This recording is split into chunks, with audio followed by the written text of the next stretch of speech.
si na vysočině skotské země dva rozvětvené rody. Rod MacLeodův a rod MacDonaldův. Místa bylo v horách dost, aby si nemuseli překážet, ale jim se zalíbilo ve svádech a hádkách. Každou chvíli se prali. Bla, bla, bla. Ble, ble, ble. Bla, bla, bla, MacLeode. Ble, ble, ble, McDonalde. MacLeode, bla, bla. McDonalde, to je hádka. A když hádka, tak šarvátka. Šarvátka? Tak tu máš. No tohle, bude válka. Válka s MacLeody.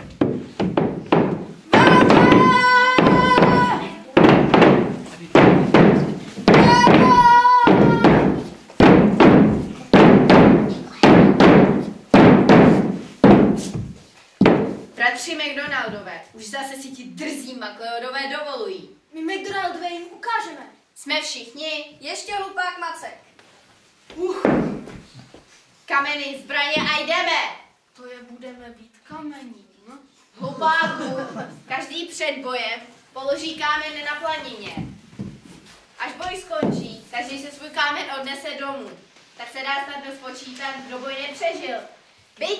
Bijte a na rány nehleďte!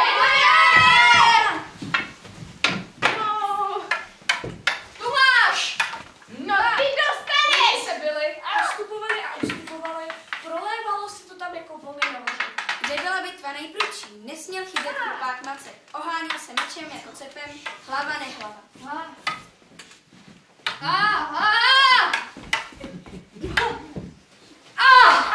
Bolí! Co mám? Jak žobuješ?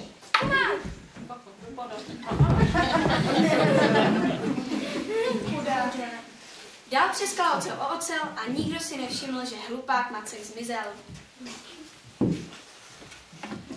Mají štěstí, že to udělá té bitvě konec. Bratři MacDonaldové, hájili jste statečně naše, spravedlivě naši, hrdinsky svou. Co to vlastně bylo? Jsme všichni? Jeden kámen zbývá. Hlupák Macek chybí. Bratři, musíme vyhledat pohřestový tělo Martina MacDonalda a důstojně ho pohřbít. Macku! Martine! Kde seš? Našli jste něco? Nic! Pozor na skvělý převis! Márné hledání. Už svítá. Kámene našeho bratra necháme ležet na tomto místě. Pokud ještě žije, jistě se pro něj vrátí. A pokud zahynul, bude tu kámeny na věky hlásat, že jeden náš muž padl ve spravedlivém boji. Martin MacDonald už umřel. Martin MacDonald už věčně spí. Martin MacDonald už umřel. Martin MacDonald už věčně spí. Kámen. To znamená, že nějaký nešťastník od nás je v plánu. Co to zpívají? Martin MacDonald už umřel. Martin MacDonald už věčně spí. Martin MacDonald. Že umřel? To znamená, že já už nejsem já? Umřel jsem a teď už budu na dosmrti jenom svůj duch? Ale i když duch, chci domů. Ale kudy? Všude vřes. Já ubožák. No, že jsem duch, ale ještě jsem se ztratil. Zeptám se na cestu. Tak pojď, stračeno. A ty taky vědí. Jsem duch Martina MacDonalda. Pan Bůh stále nás pryč. Dobrý duchu, ber krávy synek, ale běh na pokoji. Ale já jsem ztracený duch Martina MacDonalda. Tak co s vámi, krávy?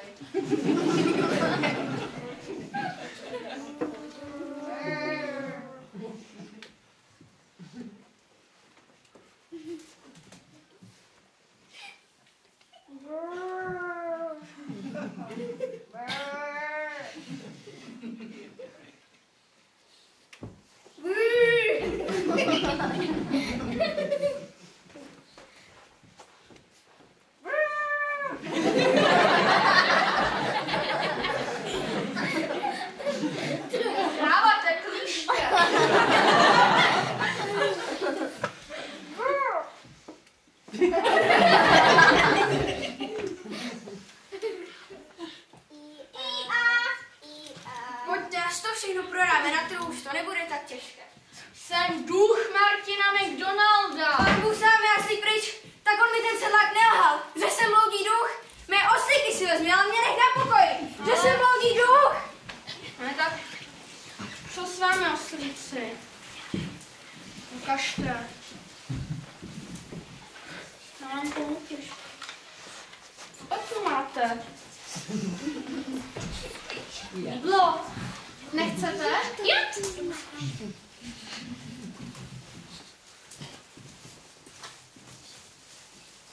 Chcete taky? Je!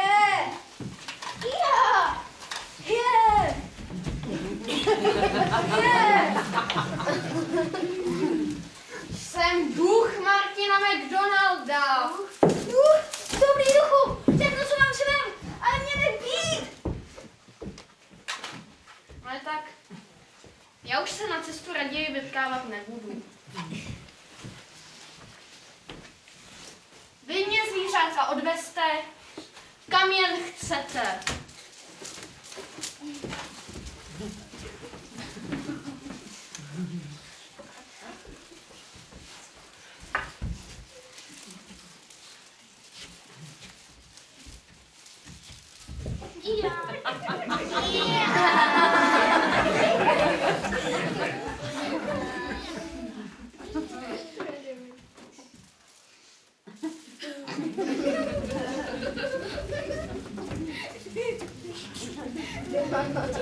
A zvířátkům se zalíbilo dovést Macka domů.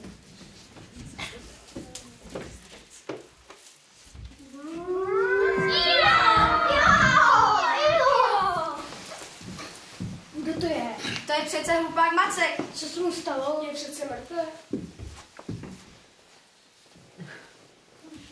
Uctěme minutou ticha památku našeho padlého.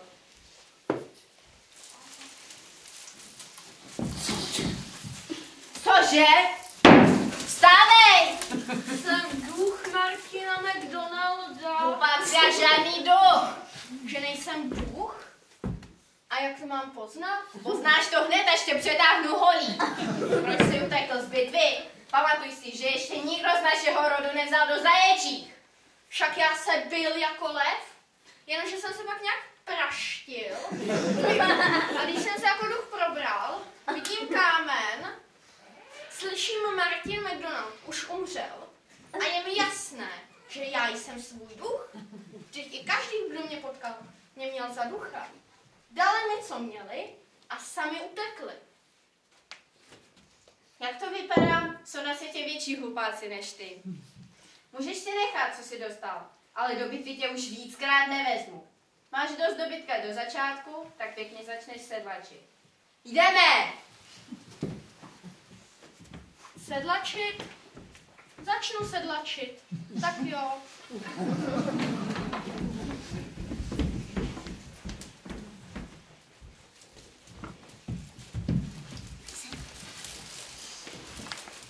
Sedlačí. Pěkně sedlačí. Hlupák Macek. Hlupák? Už ne. Macek. Máš pravdu. Sedlák Macek. Daří se mu Mackovi. Makloud si zase vyskakuje. Cože? Maklot? Zase bude hádka, z hádky šarvátka a ze šarvátky válka.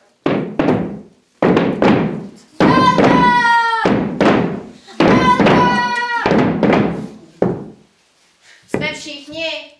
Ještě sedlák Macek. Všichni! Sedlák Macek mají jiné starosti. Na ně! Bíjte!